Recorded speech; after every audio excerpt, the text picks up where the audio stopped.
बिस्मिल्लाहिर्रहमानिर्रहीम, अस्सलामुअलैकुम and a very good morning. Espresso में आपको खुशामदीद कहेंगे। मैं हूँ अर्मिला हसन। उम्मीद और दुआ के साथ क्या आप खैरियत से हैं और आज हमारे साथ मौजूद ठीक है। आप कैसी हैं? आपका माइक भी मसला कर गया, आज आप छुट्टी के बाद आए।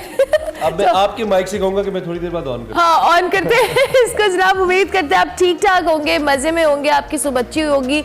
आज सुबह धुंध लाहौर के अंदर कंपैरेटिवली कम थी, लेकिन मैदानी इलाकों में आज भी धुंध का राज बरकरार है। अगर बात की जाए मोटरवेज की तो कई मकामात से बंद कर दी गई है और उसके साथ साथ जी दीगर जगहों की भी बात की जाए, M3 समंदरी से दरखाना तक और M4 अब्दुल हकीम से फैसलाबाद तक बंद है।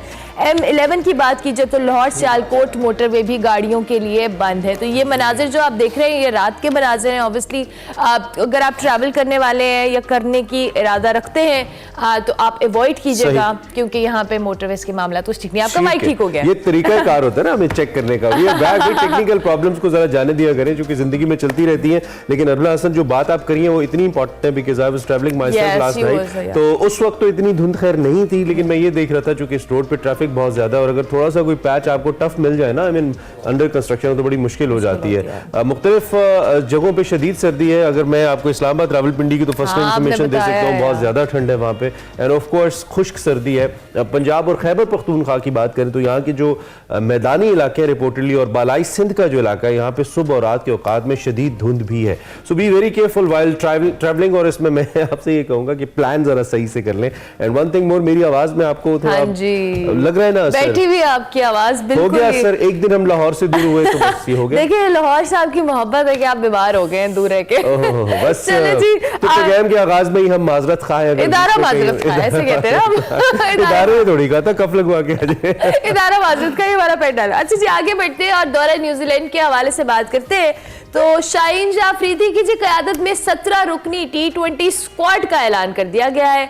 साहबजादा फरहान और आजम खान की स्क्वाड के अंदर वापसी हुई है, जबकि हसीबुल्लाह और अब्बास अफरीदी पहली बार T20 स्क्वाड में शामिल कर लिए गए हैं। टेस्ट कैप्टन की बात की जाए तो शान मसूद, फहीम अशरफ और मोहम्मद हारिस जगह नहीं बना सके, जबकि शादाब खान इंजरी की वजह से टीम से बाहर हो गए हैं।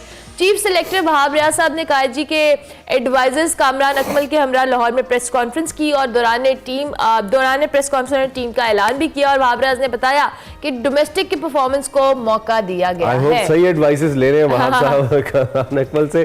खैर जी, डोमेस्टिक परफॉर्मेंस के हवाले से यस उन्होंने कहा कि उनको हमने मौका दिया और ये भी कहा कि हम कोशिश कर रहे हैं कि जो टीम में बैटिंग है इसके खिलाफ को पूरा कर सके। ही ऑल्सो सेड कि हमें कुछ तजर्बात तो करने होंगे। यहाँ पे मैं इनसे मुत्तफिक हूँ, तजर्बात तो करने पड़ेंगे, लेकिन वो तजर्बात फिर चलते चले जाते हैं ना, ये मसला है। कुछ टाइम लाइन भी होना चाहिए कि इस टाइम लाइन में हमने इन प्लेयर्स को सामने लेके आना है for the final playing squad. दूसरी जानिब चीफ सिलेक्टर ने यह भी कहा कि शान मसूद समेत किसी पर भी दरवाजे बंद नहीं है। आजम खान फिटनेस बेहतर बनाने की उनको हिदायत की गई है। चीफ सिलेक्टर का यह भी कहना था इस मौके पर। शादाब खान साहब 2 हफ्ते बाद बॉलिंग के लिए दस्तयाब होंगे। 9 खिलाड़ियों जिनमें अहमद शहजाद हैं, मोहम्मद हारिस हैं, कामरान गुलाम हैं, उमैर बिन यूसुफ हैं, सज्जाद अली हैं, शहाब खान है, मोहम्मद इमरान है, आमिर खान है और आरिफ याकूब इसमें शामिल हैं। उन्हें कैंप के लिए बुलाया गया है। कैंप 28 दिसंबर से 3 जनवरी तक लाहौर में लगेगा।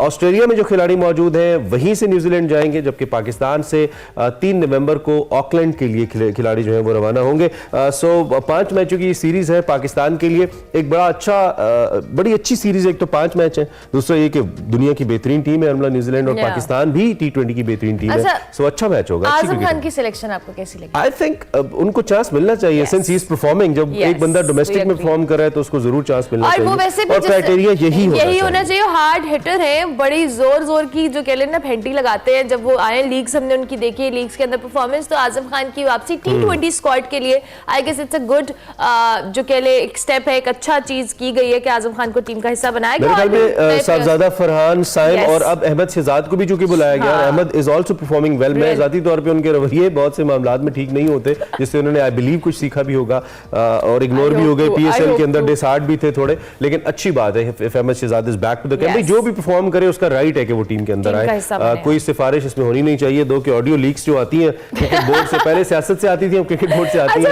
वो कुछ और ही मामला बताती हैं। ऑडियो लीक्स का एक दुनिया ही सिलसिला चल पड़ा है। I am unable to understand कि भाई ऑडियो लीक, चलो सियासत में तो समझ आती है, अब ये क्रिकेट बोर्ड से और इस तरह की जगहों से ऑडियो लीक्स आना, इट्स वेरी स्ट्रेंज। ये कोई अच्छा ट्रेंड नहीं है। लेकिन कुछ लोगों के लिए entertaining at the same time और कुछ तो माशाल्लाह सो कॉल्ड ऐसे सहाफ़ी हैं जो खुद से चीज़ें प्लांट भी कर देते हैं और किसी की पर्सनल चैट भी दिखा देते हैं अपने टेलीविजन शोज में। ये भी तो हमारे यहाँ रिवायत है, अजीबोगरीब रिवायत है। आई होप कि हम सीखें अपनी इन हरकतों से और आइंदा ना करें जो भी ऐसी हरकतें करता। खैर जी, do we have something more about cricket? नहीं जी, अभी हमारे पास क्रिकेट की आज हम इतनी बात करेंगे अभी फिलहाल, लेकिन आगे जाके भी कर लेंगे और T20 स्क्वाड पे हम डिस्कशन और तज्जिया भी लेंगे। लेकिन अभी हम आपको इस आम इंतखाबात के हवाले से बात करेंगे जिसमें 50 रोज बाकी रह गए।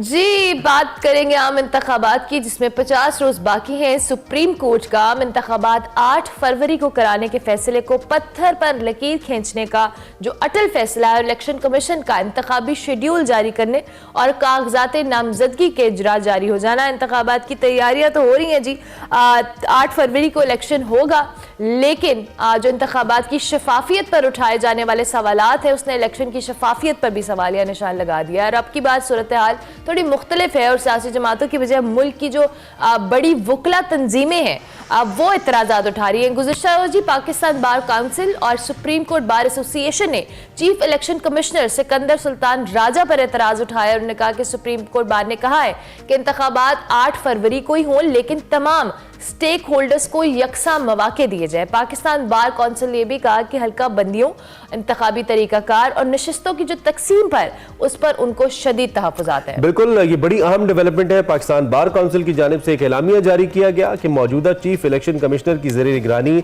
शफाफ और मुनसिफाना इंतखाबात जो है ये नहीं हो सकते। This is what said Pakistan bar का ये कहना है। दूसरी जानिब चीफ इलेक्शन कमिश्नर ने उनके हवाले से कहा गया कि अपने आबाई हल्के जेलम में 13,82,000 आबादी पर कौमी असम्बली के 2 हल्के बना दिए। 13 लाख आबादी के शहर हाफिजाबाद में कौमी असम्बली की 1 नशिस्त रखी गई है। जवाब में इलेक्शन कमीशन ने भी इसका जवाब दिया। उन्होंने कहा कि चीफ इलेक्शन कमिश्नर के जिले में कोई इजाफी नशिस्त पैदा नहीं की गई। उनका आबाई हल्का NA82 जिला सरगोदा है, ये नहीं है जिसकी बात हो रही है, और इस जिले में कोई इजाफी नशिस्त पैदा नहीं की गई। अलबत्ता इलेक्शन कमीशन किसी की जाती ख्वाहिश पर किसी भी मखसूस शख्सियत के लिए कोई भी इजाफी नशिस्त बनाने से माजूरी जाहिर करता है, और इसके साथ साथ जो इलेक्शन कमीशन है वो किसी के दबाव या ब्लैकमेलिंग में भी नहीं आएगा। इलेक्शन कमीशन पाकिस्तान ऐसा कौन सा लाएमल बनाएगा जिससे आम इंतखाबात शफाफ हों। इंटरेस्टिंग बात यह है कि कुछ पॉलिटिकल शोज के अंदर तमाम सियासी जमातें इलेक्शन कमिश्नर के हवाले से ये कहती नजर आती हैं कि उनको रहना चाहिए और इलेक्शन मुलतवी नहीं होने चाहिए। और कल वैसे मैंने हामिद खान को सुना, उन्होंने कहा कि ये कहीं किसी और के इशारे पे तो जो बार काउंसिल है ये नहीं करी इलेक्शंस डिले करवाने के लिए, तो उनको भी खदशात हैं। सीनियर वकील हैं। इस वक्त हमने इस पर बात करने के लिए अपने एक्सपर्ट को दावत दी। हमारे साथ अहमद बिलाल महबूब साहब मौजूद हैं, सरबराह पिल्डेट के, और पाकिस्तान के इलेक्टोरल प्रोसेस के हवाले से बड़ी उनकी माहिराना राय है। तो हम बिलाल साहब से इसी हवाले से thank you very much Ahmed Bilal Mahboob साहब, बहुत शुक्रिया कि आपने हमें ज्वाइन किया। ये जो इलेक्शन जो एतराज़ात हैं उससे पहले जो अब पहले तहफ़्फ़ुज़ात का इजहार किया जा रहा था मुख्तलिफ जगहों से कि इलेक्शन टाइम पर नहीं होंगे, जिस पे सुप्रीम कोर्ट ने तमाम तर चीज़ों को क्लियर किया और कहा कि इलेक्शन टाइम पर ही होंगे। लेकिन अब ये जो बार काउंसिल्स की जानिब से एतराज़ात उठाए जा रहे हैं, किस तरह से आप देखते हैं सारे इलेक्टोरल प्रोसेस के अंदर, क्या ये कुछ जो तहफ़्फ़ुज़ात हैं ये कुछ खलल पैदा कर सकते हैं?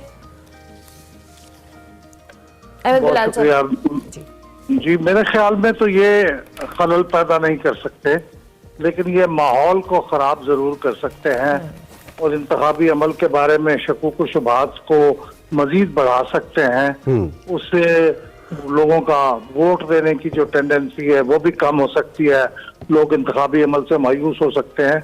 लेकिन कानूनी तौर पे ये कोई हैसियत नहीं है, बल्कि कई सवालात उठते हैं।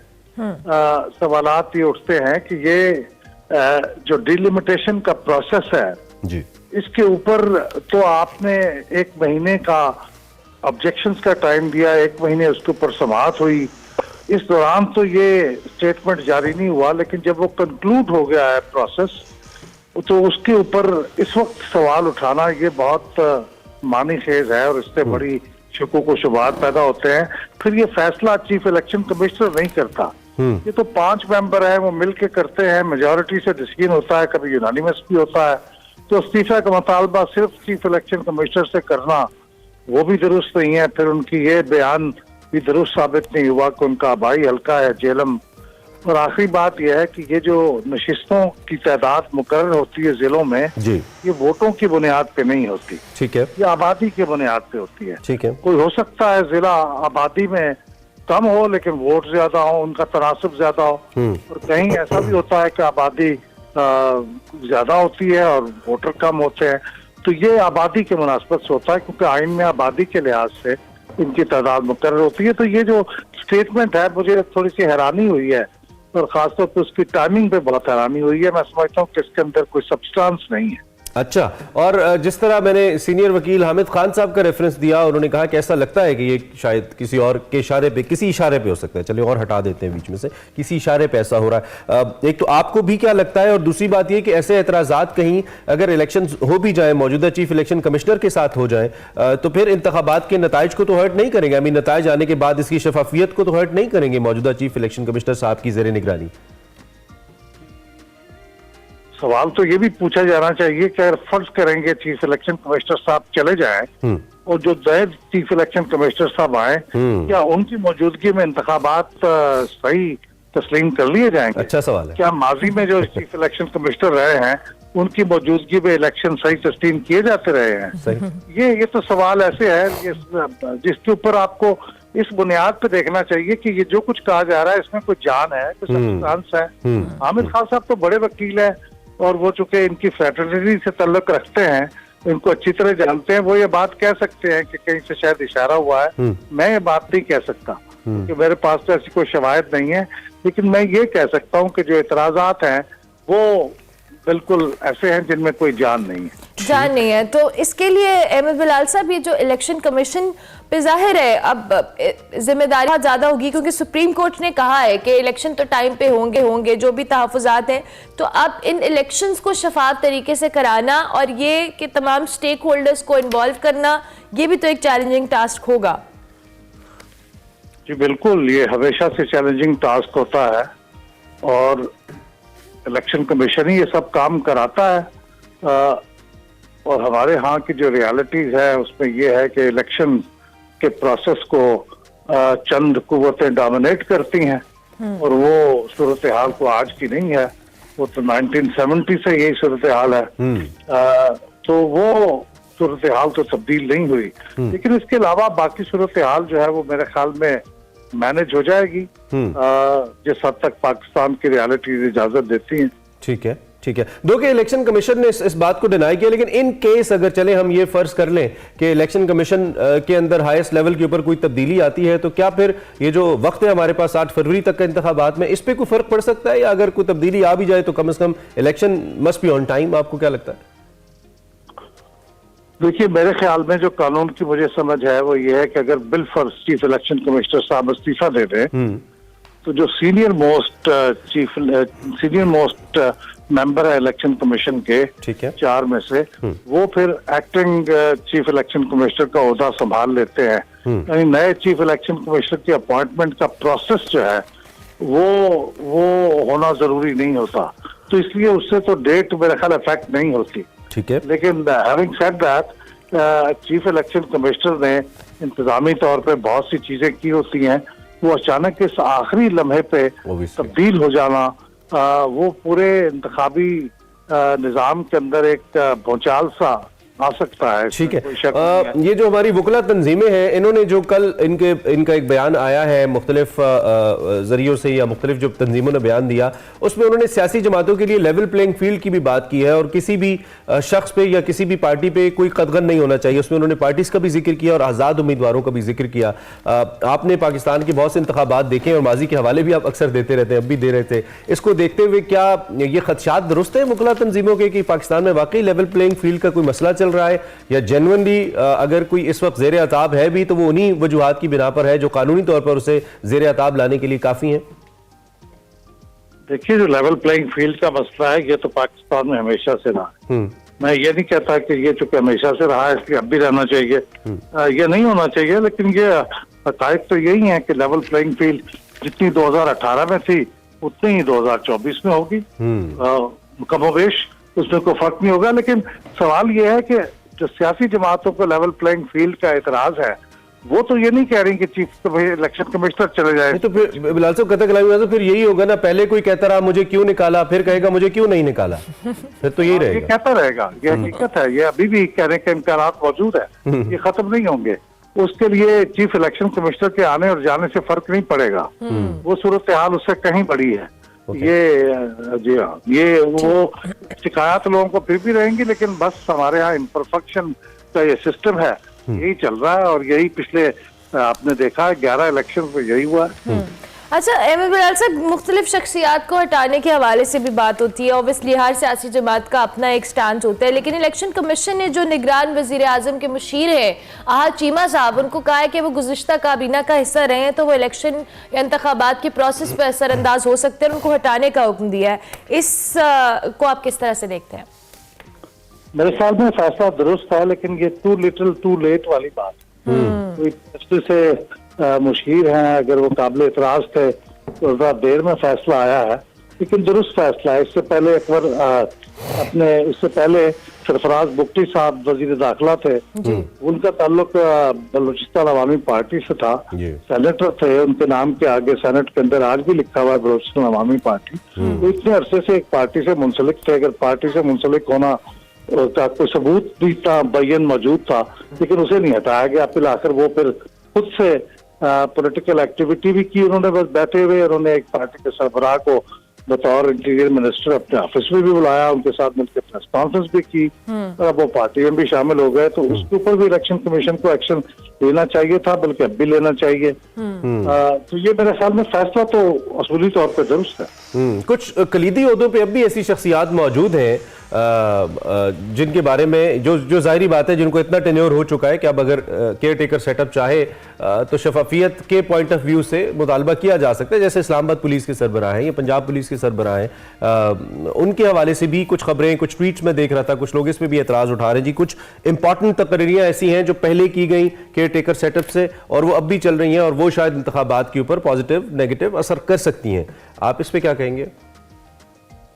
अगर किसी सियासी हुकूमत के जमाने में जो अपॉइंटमेंट्स की गई हैं वो मेजॉरिटी तो मेरे ख्याल में तब्दील हो गई थी, लेकिन अगर कहीं कहीं बाकी हैं तो उनको भी तब्दील कर देना चाहिए। मेरे ख्याल में ये जरूरी है ताकि लोगों के अंदर एतमाद हो कि जो नए लोग मुकर्रर हुए हैं वो सियासी बुनियादों पर नहीं हुए। ये अगर कोई एक आध केस ऐसा है जैसे आपने आईजी इस्लामाबाद का जिक्र किया, मेरे ख्याल में उन्हें ट्रांसफर कर देना चाहिए, इसमें कोई बुरी बात। और आखिरी सवाल मेरा, कल बिलावल भुट्टो साहब हाई कोर्ट बार से खिताब कर रहे थे, आई बिलीव इन लाहौर, तो उस वक्त जब बानी पीटीआई के हक में उनके सामने नारे लगे तो उन्होंने बड़ा पॉजिटिवली रिस्पॉन्ड किया। खबर को मैंने सुना, देखा तो नहीं उनकी स्टेटमेंट को, लेकिन इस पर उन्होंने कहा कि मैं सियासी कारकुनों का एहतराम करता हूँ, लीडरशिप से इख्तलाफात हो सकते हैं, और उन्होंने एतराज नहीं किया इन नारों के ऊपर। ये रवादारी की जो सियासत है या टॉलरेंस की जो पॉलिटिक्स है, ये कितनी इंपॉर्टेंट है इस वक्त पाकिस्तान के लिए? बिलावल के इस जेस्चर को आप कैसे देखते हैं बिलाल साहब?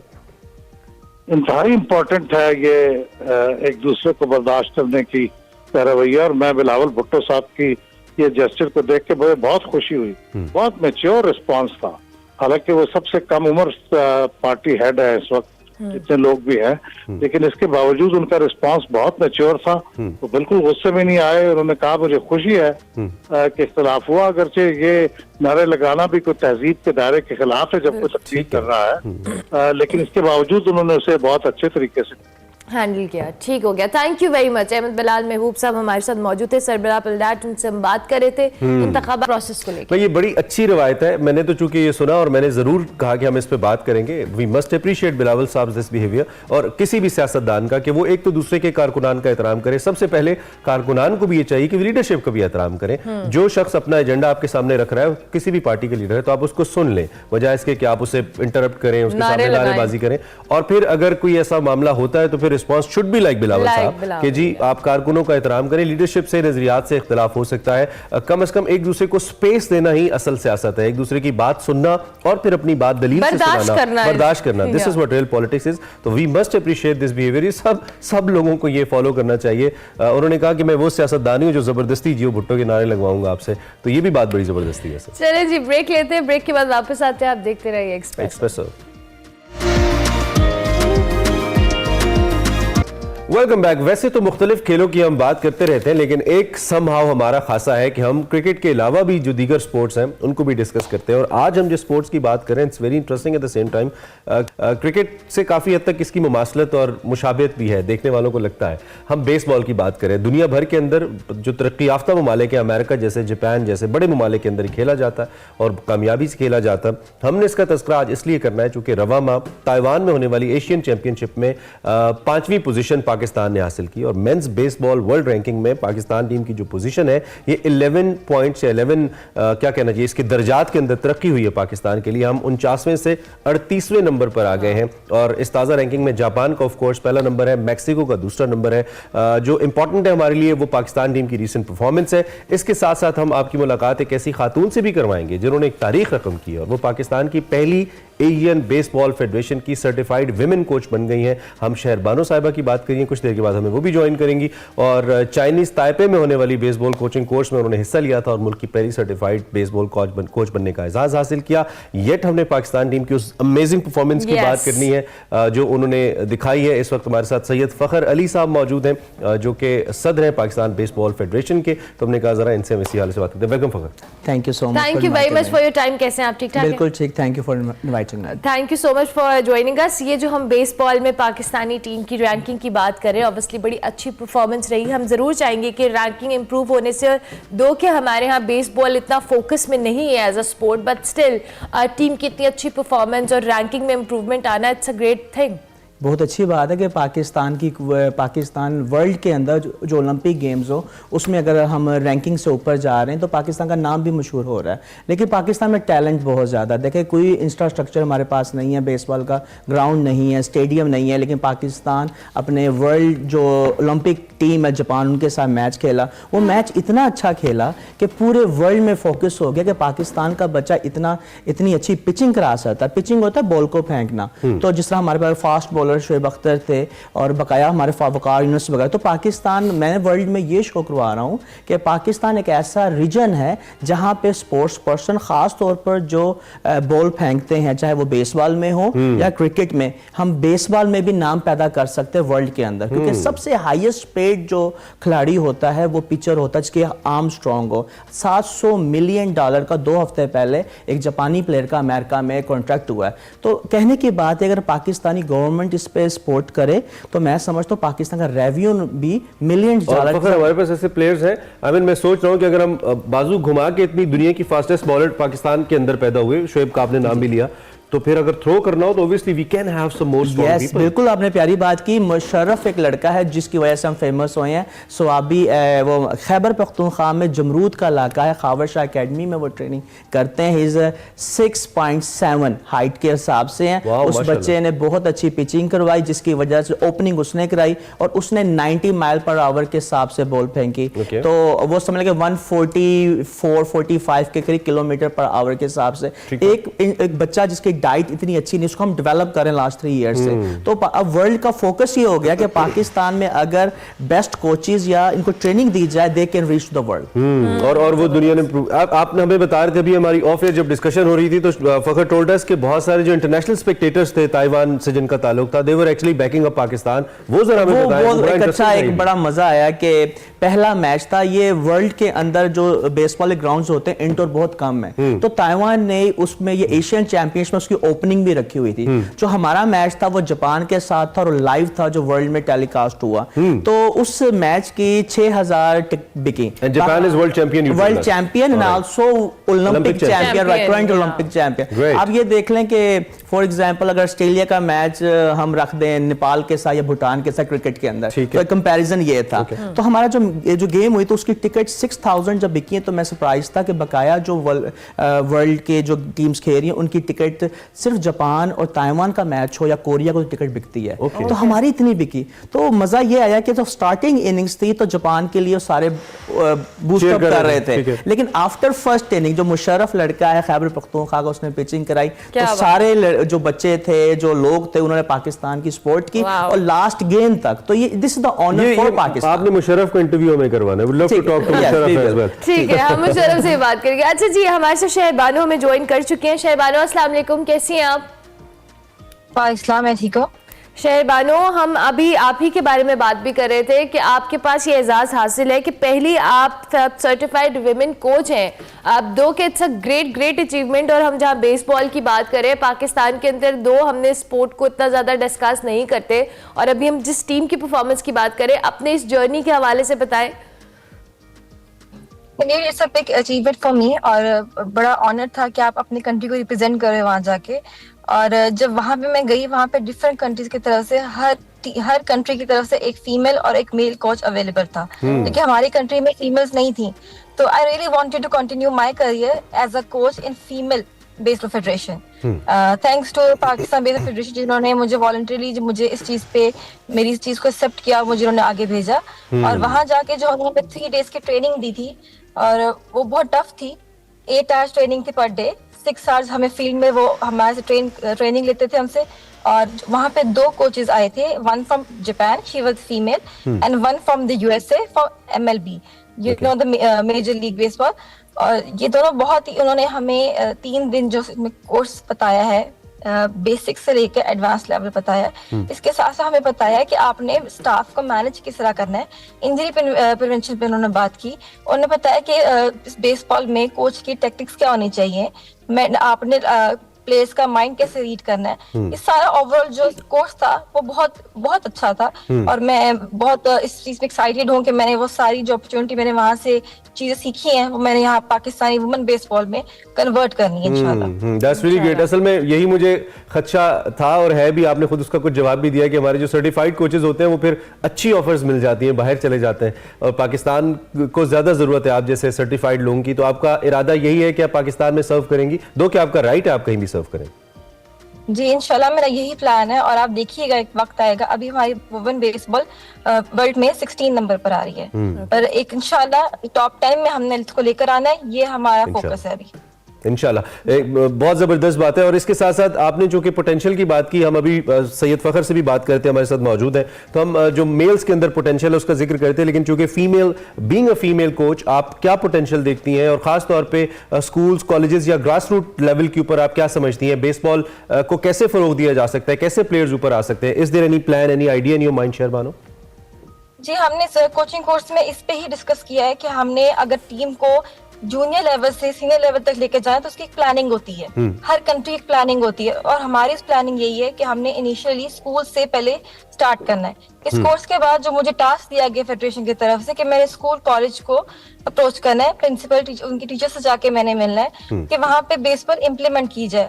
और क्योंकि जब तक बच्चे फील्ड में नहीं आएंगे वो इन फ्यूचर भी नहीं आ सकेंगे, अगर वो अर्ली एज में नहीं आ सकेंगे। और हमें उसमें देखना है कि किसमें कितनी स्ट्रेंथ है, कौन थ्रो अच्छा कर सकता है, कौन रनिंग अच्छा कर सकता है। ये सारे चीजें जो है, इस पे बहुत सपोर्ट हमें इंस्टीट्यूट्स की तरफ से भी चाहिए। जब हमें मिलेगा तो इंशाल्लाह हम आगे अपनी फीमेल्स को लेकर जाएंगे। अच्छा शहरबानो, जैसे आपने कहा कि सपोर्ट चाहिए, अनफॉर्चुनेटली हमारे पास ना यहाँ पे प्रॉपर ट्रेनिंग के कैंप्स है। आपने इस चीज़ में एक्सेल किया बिकॉज यू वर डिटर्मिन्ड, और आपने उस चीज़ को ऑब्जर्व किया और आपने उसको बनाया एज अ करियर। बट बच्चों को इनकरेज करने के लिए या खवातीन को, लड़कियों को बेसबॉल की तरफ आने के लिए कि इसको भी वो एज अ स्पोर्ट उतना ही सीरियस लें। ऑब्वियसली जिनको शौक है वो तो खेल रहे हैं, लेकिन उनकी इनकरेजमेंट के लिए भी तो कुछ इकदाम होने चाहिए, राइट? बिल्कुल ऐसा ही है। और उनकी इंकरेज के लिए ना हमें 2 सपोर्ट सबसे ज्यादा जो हमारे लिए जरूरी है। एक मीडिया इस चीज को अवेयरनेस हमारे साथ हेल्प करके अवेयरनेस दे लोगों को कि ये गेम अवेलेबल है, और ये आपको मेंटल पीस भी देता है, आप स्ट्रेस रिलीज होते हो उससे। हमारी फीमेल्स को वैसे फिजिकली फिटनेस की बहुत जरूरत है, और जब हम उनको और दूसरी साइड पे हमें गवर्नमेंट की सपोर्ट चाहिए। जब हम इनिशियल लेवल पे स्कूल्स में ये बताएंगे कि हमें कैंप्स लगाने हैं, जब स्कूल्स इस पे कंपल्सरी कर देंगे कि नहीं 3 months कैंप लाजमी होगा समर्स में, बच्चों का इंटरेस्ट ऑटोमेटिक डेवलप होगा। इंडीड और ये बात आपकी बिल्कुल सही है। आप जरा हमारे साथ रहिए शहरबानो, जो कि सैयद फ़खर भी हमारे साथ है। फ़खर, एक तो बड़ी इंपॉर्टेंट बात है शहरबानो करिए। आई रिमेंबर पहले हमारे बचपन में ना पीटीवी दिन को मैच दिखाया करता था और उसमें बेसबॉल भी दिखाता था, और उस वक्त कम से कम मेरे जैसे बच्चों को रूल समझ आना शुरू हो गए थे कि ये बेसबॉल क्या है, रन एक कैसे कंप्लीट होता है, ऑल दैट। तो ये बड़ा इंपैक्ट करता है। आपके ख्याल में कितना ज्यादा मजीद इस गेम को दिखाया जाना चाहिए, and how is it possible, क्योंकि चैनल्स बहरहाल कमर्शियल वैल्यू देखते हैं कि गेम की क्या है। आपने बिल्कुल सही बात की। असल बात है कि स्पोर्ट्स चैनल्स ही गेम को दिखा सकते हैं। बाकी जिस तरह आपकी न्यूज़ चैनल है, आपने हमें बुला के मौका दे रहे, लेकिन आप किसी भी स्पोर्ट्स इवेंट को लाइव कवर नहीं कर सकते, आप हाईलाइट्स कर सकते हैं। मैं समझता हूं पैमरा को ये भी न्यूज़ चैनल को अलाउड करना चाहिए, news channel okay when they get a chance to telecast a live sport, let them do that. उसका फायदा क्योंकि पाकिस्तान वर्ल्ड के अंदर सबसे नीचे चला गया ओलंपिक्स के अंदर, सारी गेम्स के अंदर। तो अगर हमने पाकिस्तान के लिए सच्ची मुझे कुछ करना चाहते हैं, we need to support the media, और मीडिया के अंदर पाकिस्तान मोर देन 40 चैनल्स है, तो न्यूज़ चैनल्स है। अगर आपको 5 से 10 मिनट मिलेंगे, आपने इस गेम्स को दिखाना, तो आप किस तरह हाईलाइट कर सकते हैं। लेकिन मसला ये नहीं मैं कह रहा कि स्पोर्ट्स को आप ज्यादा दिखाएं, लेकिन जब मौका मिले जो इंपॉर्टेंट चीज है, तो आप जो न्यूज़ चैनल है उनकी हर्डल्स नहीं होनी चाहिए, उनकी लिमिटेशन नहीं होनी चाहिए। सब 1.5 घंटे के जलसे दिखा सकते हैं, तो ये भी दिखा ही सकते हैं, कहीं ना कहीं होना चाहिए, क्योंकि ये नौजवानों के लिए। लेकिन जो आपकी लास्ट में पीटीवी, यस पीटीवी 1992 जो फर्स्ट नेशनल चैंपियनशिप गुजरांवाला में हुई थी, पीटीवी ने लाइव की थी। The main reason was the finance and the sponsor. It's very important. अच्छा, मुझे ये भी बताइए कि हमारा कौन सा शहर है जहां से अच्छे प्लेयर्स इस वक्त ऊपर आ रहे हैं, जैसे कि आपने खैबर पख्तूनख्वा का जिक्र किया, कहां से अच्छा टैलेंट ज्यादा ऊपर आ रहा है? असल बात है जहां पर प्रैक्टिस होएगी, पाकिस्तान में टैलेंट की कमी नहीं। मैं ये नहीं कहना चाह रहा कि गोजरा में हॉकी है तो सिर्फ गोजरा में हॉकी नहीं। पाकिस्तानी बच्चा चाहे वो कराची में, हैदराबाद में है, जमरूद में है, सवाबी में है, मुल्तान में, इवन कोयटा में है, गुजरांवाला में बड़ा अच्छा टैलेंट है, लाहौर में, लाहौर के बच्चे स्मार्ट है, मेंटली को ये गेम मेंटली भी है। अगर आप फिजिकली फिट नहीं है, खैबर पख्तूनख्वा का बच्चा फिजिकली फिट है, उनकी हाइट है, वो स्ट्रॉन्ग है, इवन दो उनकी डाइट वो अच्छी नहीं है, लेकिन जेनेटिकली दे आर स्ट्रॉन्ग है। लाहौर का बच्चा फिजिकली इतना फिट नहीं है, लेकिन बहुत शार्प है, वो हिट मार के नहीं, वो भाग के स्कोर बना लेगा। So what I am saying it is this game is include batting, bowling, running and the mind. तो ये 4 चीजों में से किसी के पास 2 भी है ना, तो ये बेसबॉल बन जाएगा। अच्छा शहबानो, जिस तरह से अभी पोटेंशियल की बात हो रही है, आपने लड़कियों का इंटरेस्ट इस जानिब कितना देखा है? ऑब्वियसली जिस तरह से मेंस की बात करें, लेकिन ऑब्वियसली विमेन की भी इस स्पोर्ट के अंदर जो रिप्रेजेंटेशन है वो उतनी ही मैटर करती है। आप उसकी एक एग्जांपल है। तो खवातीन का जो इंटरेस्ट है, बच्चियों का जो इंटरेस्ट है इस तरह की स्पोर्ट में, आपने कितना ऑब्जर्व किया है? जिन लोगों को क्रिकेट में इंटरेस्ट है उनको बेसबॉल में भी है, क्योंकि बेसबॉल में भी आपको हिटिंग करनी है, आपको रनिंग करनी है, आपको थ्रो करना है। तो और जब मैं अपने फ्रेंड सर्कल में भी मैं बात करती हूँ, मैं अपने इर्द गिर्द के लोगों को जब बेसबॉल के बारे में बताती हूँ, जब मैं गेम्स के बारे में रूल्स बताती हूँ, वो सब अट्रैक्ट होते हैं, क्योंकि लर्निंग पॉइंट जब आता है किसी के लाइफ में, तो हर को उसको पॉजिटिव पॉइंट से देखता है कि नहीं मुझे इसको सीखना है, दिस इज समथिंग डिफरेंट। जब हम किसी को बताते हैं वी नीड फीमेल, जो जिनको इंटरेस्ट है इसमें, आप प्लीज आगे आए, हम आपको आगे लेकर जाएंगे, हम आपको नेशनल लेवल पर, इंटरनेशनल पर लेके जाएंगे। हमें बस वो फीमेल्स चाहिए जो जिनके पास स्ट्रेंथ है, क्योंकि हमने इस कोर्स में ये सीखा है कि स्ट्रेंथ बहुत इंपॉर्टेंट है आपके लिए। ये बिल्कुल, मैं तो समझता हूँ कि हमारे यहाँ सबसे बड़ी जो सेलिब्रिटीज हैं पाकिस्तान के अंदर वो क्रिकेटर्स हैं। आई थिंक उनको आके इंडोर्स करना चाहिए इस गेम को, आपके ग्राउंड्स में आए, आपकी फील्ड्स में आए, इसको इंडोर्स करें ताकि ज्यादा लोग राग़िब हो। अच्छा शेरबानो, आपने तो अपना काम कर लिया, आपने तो सर्टिफिकेशन कर ली, लेकिन इंफ्रास्ट्रक्चर पाकिस्तान का बहुत बड़ा मसला है। किस हद तक हुकूमती सपोर्ट आपके ख्याल में, बीइंग कोच आप समझती हैं बेसबॉल को, या अगर नहीं है तो कैसी सपोर्ट होनी चाहिए जिसके बाद हम इसका इंफ्रास्ट्रक्चर बेहतर कर सकते हैं? हमें सबसे ज्यादा जो इम्पोर्टेंट है ना, हमें फील्ड चाहिए, हमें स्टेडियम चाहिए। जब मैं ताइवान गई थी, वहाँ पे ट्रेनिंग के लिए अलग फील्ड थी, वहाँ मैचेस के लिए अलग थी। हर सिटी में स्टेडियम है, और हमारे पूरे पाकिस्तान में सैडली एक भी नहीं। ये बहुत बड़ा ड्रॉबैक है, क्योंकि जब तक आप इन फील्ड प्रैक्टिस नहीं कर सकते, आप इंटरनेशनल लेवल पे वो परफॉर्म ही नहीं कर पाएंगे। आपकी ट्रेनिंग, आपकी साइजिंग।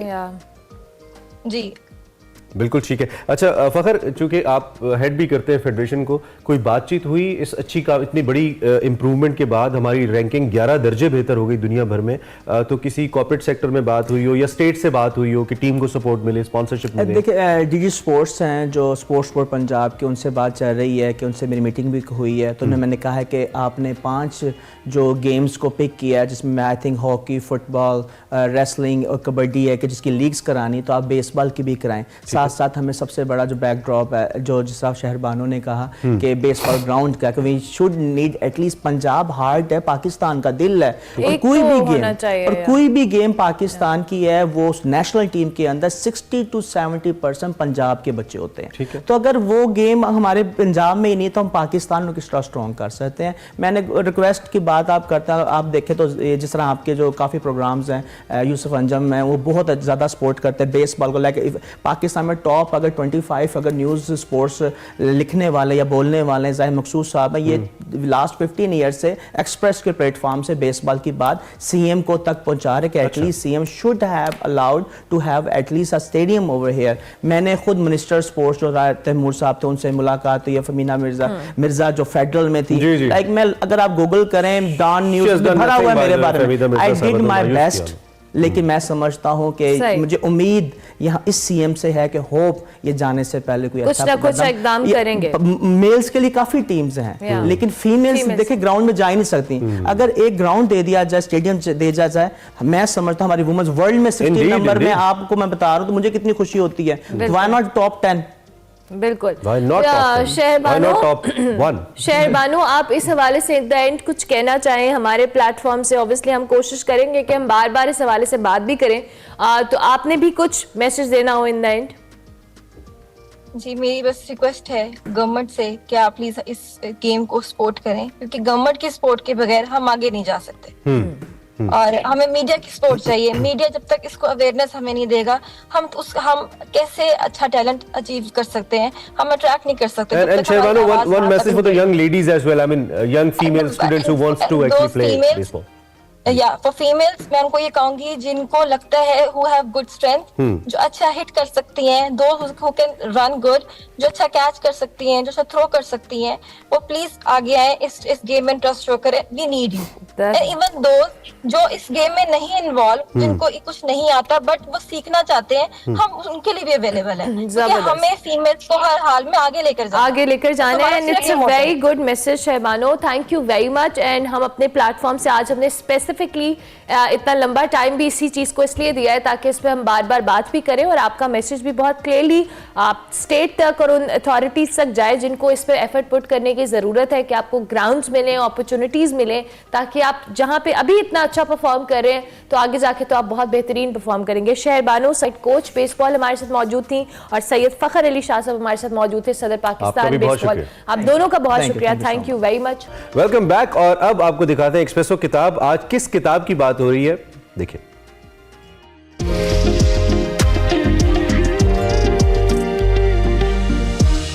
अस्सलाम वालेकुम नाज़रीन, मैं वकार अहमद और आप देख रहे हैं एक्सप्रेसो किताब। खुशी का रास्ता खुर्दू पिन पास से होकर गुजरता है। ये मैं नहीं कहता, ये अब्दूहू कहते हैं और हर वो फर्द कहता है जिसने खुर्दू पिन पास किया हुआ है। लेकिन दुनिया में कितने अफराद हैं जिन्होंने खुर्दू पिन पास किया हुआ है? बहुत कम। खुर्दू पिन पास को दुनिया का मुश्किल तरीन पास समझा जाता है और खुर्दू पिन पास के हवाले से कहा जा सकता है कि यानी किसी ट्रैकर का काम नहीं है, माउंटेनियर का काम है। और ये इतना मुश्किल तरीन पास है, इस पर पूरी एक तफसीली सफ़रनामा है मोहम्मद अब्दूहू ने लिखा है। खुर्दू पिन पास पुरखतर रास्तों का सफ़र।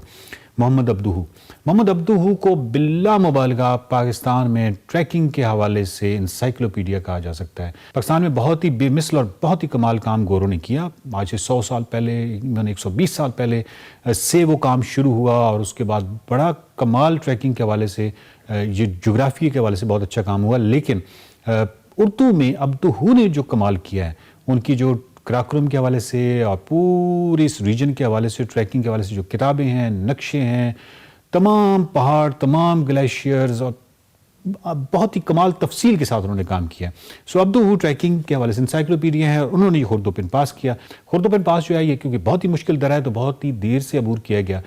इसकी वजह यह है कि एक तो ये बहुत ही मुश्किल है, क्रेविसेस हैं और बाकायदा मैंने जिस तरह कहा है कि माउंटेनियर का काम है, को पैमाओं का काम है कि वो इस पास को अबूर कर सकते हैं।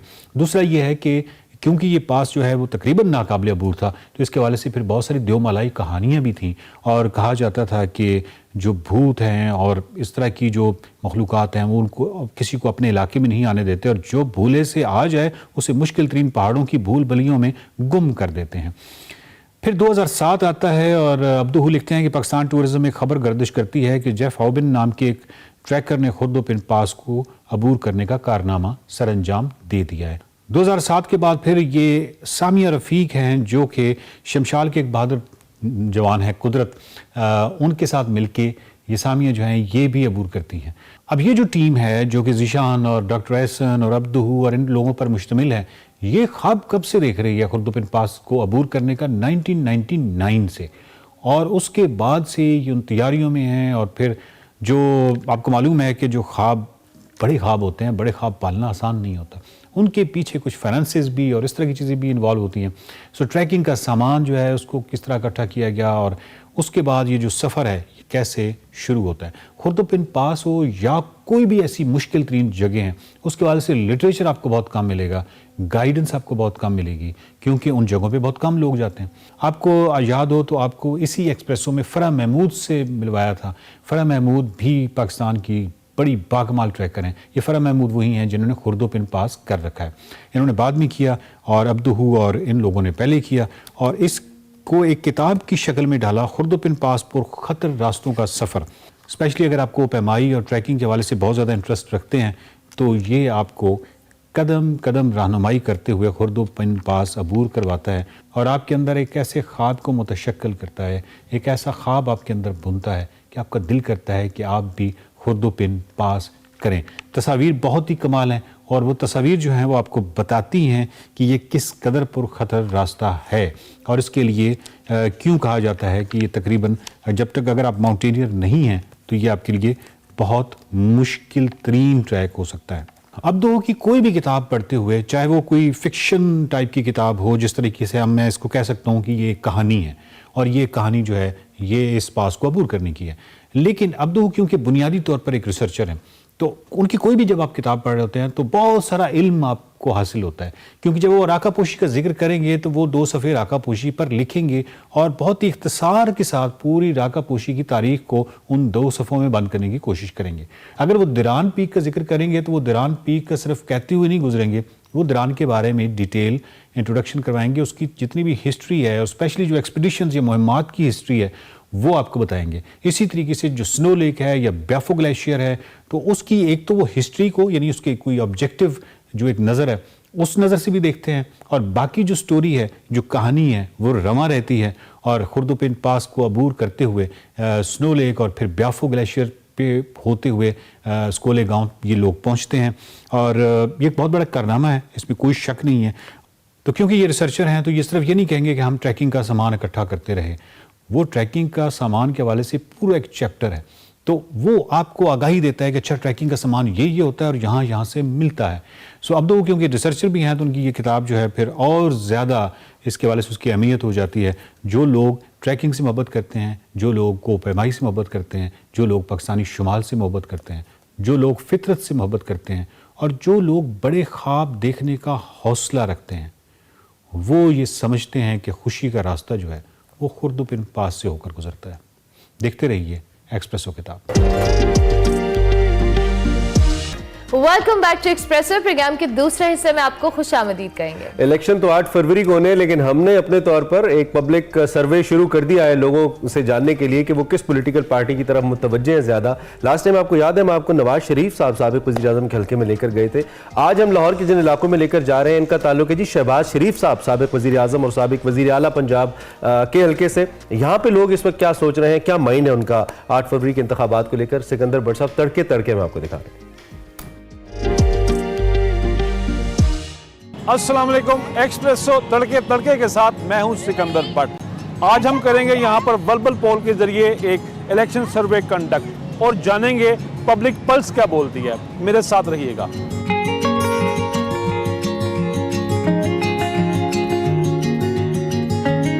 ਤੁਸੀਂ ਕਿਹਨੂੰ ਵੋਟ ਪਾਓਗੇ? ਅੱਲਾ ਦੀ ਮਿਹਰਬਾਨੀ ਨਾਲ ਜਿਹੜਾ ਤਰੱਕੀਆਤੀ ਕੰਮ ਕਰਾਂਦਾ ਅਲਹਮਦੁਲਿਲਾ। ਸਾਰੀ ਜ਼ਿੰਦਗੀ ਦੇ ਵਿੱਚ ਕੋਈ ਵਜ਼ੀਰ ਆਜ਼ਮ ਮੈਂ ਹੱਥਾਂ ਨਹੀਂ ਵੇਖਿਆ जिन्हें को तरक्याती काम कराए और very very beautiful Nawaz Sharif. Elections आ रहे हैं yes. आप किस पार्टी को वोट करेंगे? पीटीआई। पीटीआई को आप? पीटीआई पावन नवाज शरीफ नहीं इधर ही वोट बना हुआ आपका? हाँ जी। इलेक्शन में किसको वोट करेंगे आप? नवाज शरीफ को। नवाज शरीफ जी। इंतखाबात आ रहे हैं, आप किस पार्टी को सपोर्ट करेंगे? पीटीआई को। इलेक्शंस आ रहे हैं, आप किस पार्टी को वोट करेंगे? किस पार्टी को वोट करेंगे? नून लीग को डालेंगे। किस पार्टी को वोट करेंगे? नून लीग। नून लीग। सर आप किस पार्टी को वोट करेंगे? किसी को भी नहीं। अस्सलाम वालेकुम। वोटा पै रही ने कुछ अगले 2 महीने बाद। अच्छा। तो किस पार्टी में वोट करोगे? ये इतना महंगाई है कि हांडी भी मुश्किल हो गया, नान नहीं खा सकते, चनी नहीं खा सकते बंदा, असु तो भूख से मार गया। इतना बिल आते, इतना वो गैस का बिल आते, गैस नहीं आती है, बिल इतना ज्यादा है। तो फिर क्या हाल है कानून, पाकिस्तान क्या के बाद? हाल है, क्या हाल है, पाकिस्तान बर्बाद हो गया। ये 300 रुपए का दूंची ले आया, ये किस किस को खुआऊं? गोश्त नहीं खा सकते, दाल नहीं खा सकते, बंदा की करे बंदा? तो वोट किसी को नहीं डालोगी फिर आप? किसी को भी नहीं डालूंगी मैं।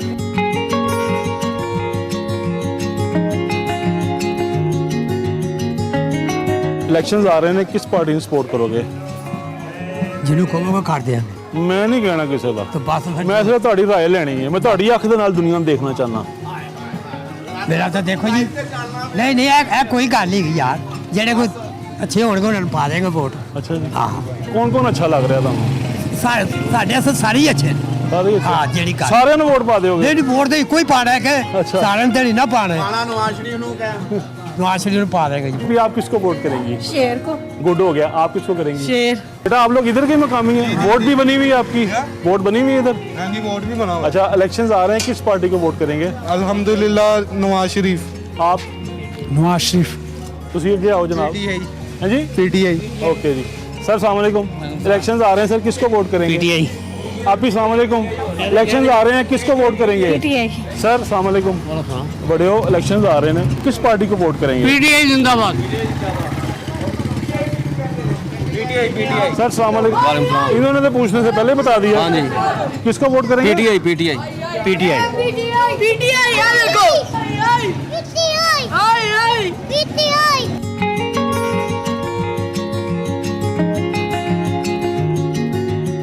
आप किस पार्टी को सपोर्ट करने जा रहे हैं? हम लेंगे नून लीग को। नून लीग को। सर आप? नून लीग कोई नून लीग।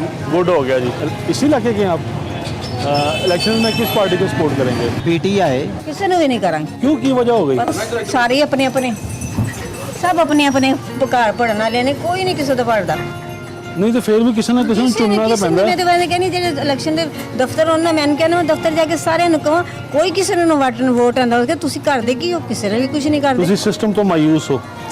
इन्ना तंग, हर शख्स तंग है, कोई ऐसा हिगार ही नहीं है जो परेशानी। सब्जी की दुकान पे चले जाओ, दाल की दुकान पे चले जाओ, किसी भी दुकान पे चले जाओ, हर औरत परेशान हो रही होंदी। एक चीज़ सौदा लैंदी है, दूसरे लिए सोचती है पैसे कड्ढां कि ना दवां। ये परेशानी नहीं।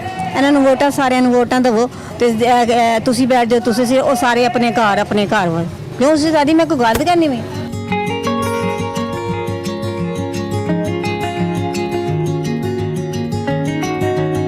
यही सर, यहीं के मुकामी हैं आप? सर इलेक्शन में किसको वोट कर रहे हैं? ਪੀਟੀਆਈ इलेक्शन में किसको वोट कर रहे हैं आप? ਪੀਟੀਆਈ किसी पार्टी को सपोर्ट करोगे? मैं किसी पार्टी में सपोर्ट नहीं करता इलेक्शंस आ रहे हैं सर, किसको सपोर्ट करेंगे? हम नवाज शरीफ को। आप किसको करेंगे सपोर्ट? ਨਵਾਜ਼ ਸ਼ਰੀਫ को इलेक्शंस आ रहे हैं, किसको सपोर्ट करेंगे आप? किसी को भी नहीं करना। आप किस पार्टी को सपोर्ट करेंगी? हम किसी को भी नहीं करते। आपने पहले कभी वोट किया? नहीं, मैंने नहीं किया, मेरे घर वाले करते थे। इस दफा भी नहीं आप करेंगी सपोर्ट? आप इस सिस्टम से मायूस हैं? जी। सवाल छोटा जाइए, वोट किन करोगे? वोट किनू करिए दसो, दिल तो किसी भी नहीं करता, लेकिन मजबूरी है करना पैना। दिल है कि मानता नहीं? हाँ, दिल है कि मानता नहीं। मैं हम लोग करेंगे मियां नवाज शरीफ, ये इलाका ही हमदा शहबाज शरीफ साहब का है। इलेक्शंस आ रहे हैं, आप किस पार्टी को सपोर्ट करेंगी? हम किसी को भी नहीं करेंगे। और इस दफा नहीं करेंगी आप वोट? नहीं, इस दफा नहीं दूंगी। अस्सलाम वालेकुम भैया, इसी इलाके के रहने वाले हैं आप? जी इधर ही वोट बना हुआ है? जी इलेक्शंस में किस पार्टी को सपोर्ट करेंगे? पीटीआई को सर। भैया अस्सलाम वालेकुम। इसी यहाँ के मकामी है सर आप? हाँ जी। सर इलेक्शंस आ रहे हैं, किस पार्टी को सपोर्ट करेंगे? चेंज नहीं करने भाई। आप? पीटीआई ओके सर, इलेक्शन आ रहे हैं, किहड़ी पार्टी में सपोर्ट करने जा रहे हो? किसी पार्टी में नहीं। सर आप किसको वोट करेंगे इलेक्शंस में? अभी ना पूछो तो अच्छा है, क्यों ना पूछूं? क्योंकि जब वक्त आएगा इंशाल्लाह फिर बल्लेगा वोट।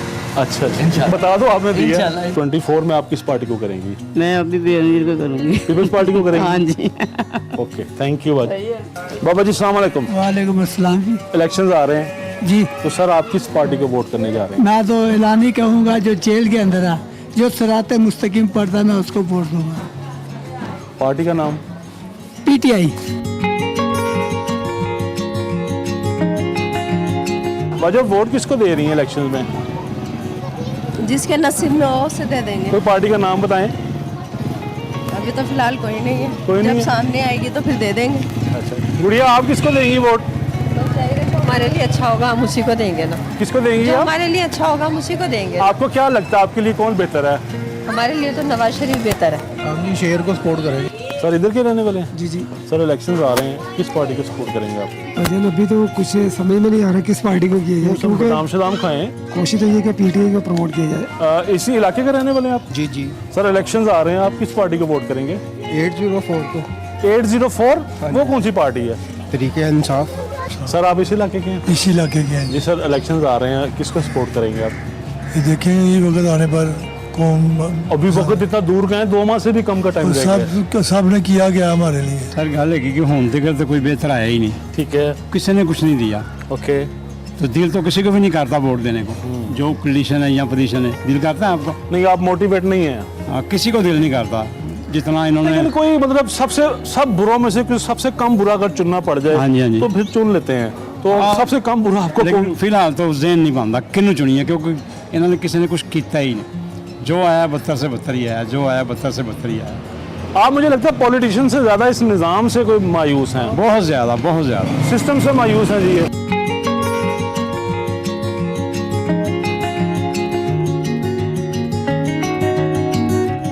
सर इलेक्शन में किसको वोट कर रहे हैं? इलेक्शन में पीटीआई। अच्छा आप बताओ इलेक्शन में इलेक्शन में किसको वोट करेंगी आप? और पार्टी का नाम बताएं। पीटीआई। आप आ जाओ। पीटीआई। Thank you. किसको वोट कर रहे हैं? अभी तो फिलहाल किसको कोई उम्मीद नहीं है। तो सोची क्यों पड़ गई हो आप इतना? नहीं किसी को डाली उम्मीद, कोई उम्मीद नजर नहीं आ रही, कोई क्या करेगा क्या कुछ नहीं। लोग ना मेरे सवाल करने पे चुप हो जाते हैं या कैमरे से छुप जाते हैं। हाँ जी। तो वो मैं समझ जाता हूँ किसको डालेंगे।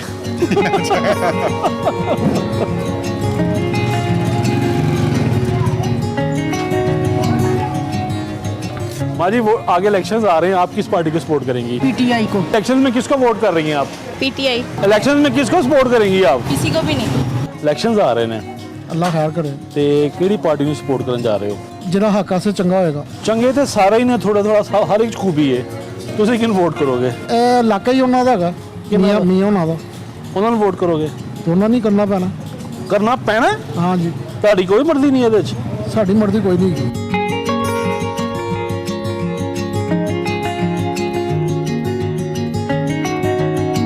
किस पार्टी को सपोर्ट करेंगे इलेक्शन में? नून लीग। किसको करोगे सपोर्ट? नून लीग। सर तुसी? पीटीआई। इलेक्शन में किसको वोट? पीटीआई। इलेक्शन में किसको आप वोट करेंगी? नवाज शरीफ को। आप? नवाज शरीफ को। ਅੱਗੇ ਇਲੈਕਸ਼ਨ ਆ ਰਹੇ ਨੇ, ਕਿਹੜੀ ਪਾਰਟੀ ਨੂੰ ਵੋਟਾਂ ਦਿਓਗੇ? ਅਸੀਂ ਦੇਾਂਗੇ ਜੇ ਸ਼ੇਰ ਨੂੰ। हमारी आगे इलेक्शन आ रहे हैं जी। तो आप किसको सपोर्ट करेंगी इलेक्शन में?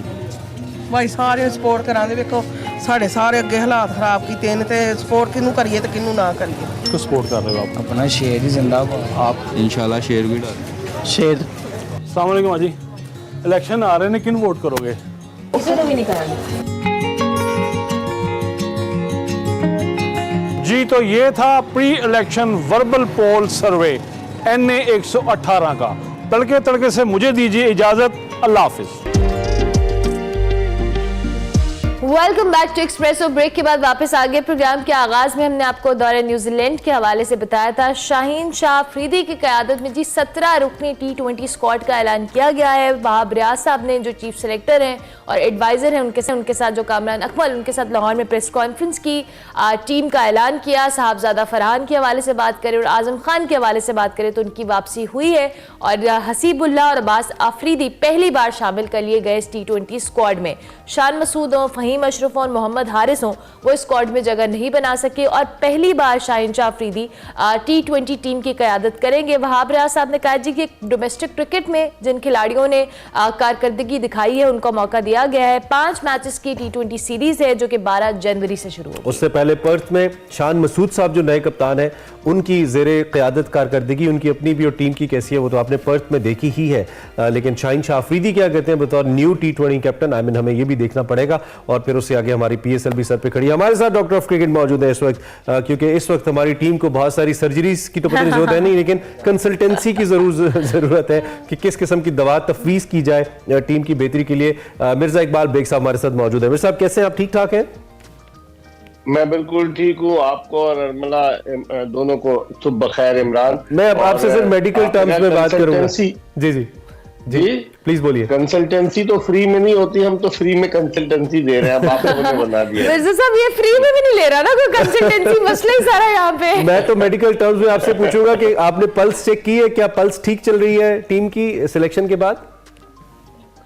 देखिए, टीम की पल्स तो दूर की बात है, चीफ सिलेक्टर की पल्स चेक करें कि वो किस तरह के बुलंदो बांग दावे करते हैं। अब आप बताएं कि वो मुझे कह रहे हैं कि हमें फिटनेस की नहीं स्किल्स की जरूरत है। तो भाई स्किल्स तो उसी वक्त आदमी जो है इम्प्लीमेंट कर पाएगा जब वो फुल्ली फिट हो।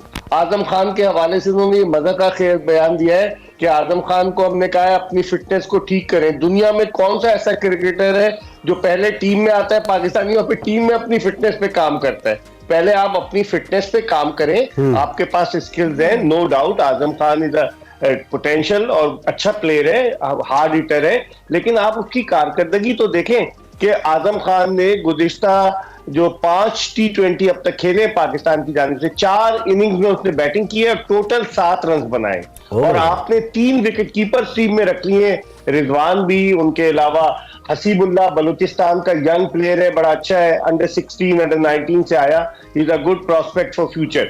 उसके अलावा रिजवान तो मिर्जा साहब इतनी बुरी कारकर्दगी के बावजूद फिर आजम खान कैसे आ गए टीम में? क्या वजह, क्यों आ गए? बस ये अब आपको पता है पाकिस्तान में सिफारिशें, पाकिस्तान में देखना है कि किसका ताया कहाँ है, किसका अब्बा क्या करता रहा है, यही होता है ना। गरीब का बच्चा तो अपनी किड जो है कंधे पे लटकाए बसों में धक्के खाते हुए ग्राउंड तक पहुंचता है और अच्छा परफॉर्म करता है, फिर भी उस गरीब को मौका नहीं मिलता। हाँ ठीक हो गया। अच्छा मिर्जा साहब, इसके अलावा जो टीम का हिस्सा नहीं बन पाए, हम मोहम्मद हारिस की बात कर रहे हैं, उसके साथ साथ फहीम अशरफ की बात कर रहे हैं, शान मसूद की बात कर रहे हैं, और जिस तरह इमरान ने कहा कि पर्थ के अंदर तो हमने परफॉर्मेंसेस देखी ही हैं कैप्टनसी की भी, तो क्या आपको लगता है कि ये ठीक है, इन लोगों को की बजाय जो डोमेस्टिक में अच्छा परफॉर्म कर रहे थे इनको चांस मिलना चाहिए था?